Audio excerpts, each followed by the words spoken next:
dengan mengucapkan Bismillahirrahmanirrahim. Acara pembukaan rapat kerja daerah dan orientasi fungsionalis Partai Golongan Karya Kabupaten Aceh Tengah pada hari ini 13 November 2023 segera dimulai.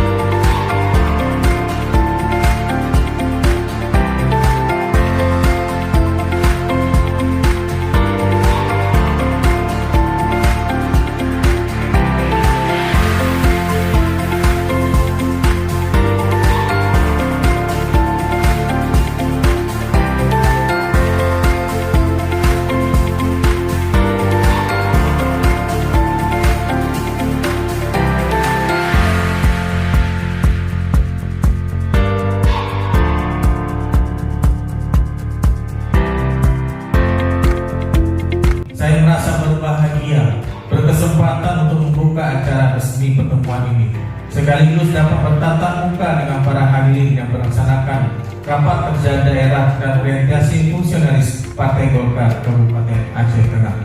Dengan mengucapkan Bismillahirrahmanirrahim, kegiatan rapat kerja daerah dan orientasi fungsionalis Partai Golkar Kabupaten Aceh Tengah secara resmi kami nyatakan dibuka.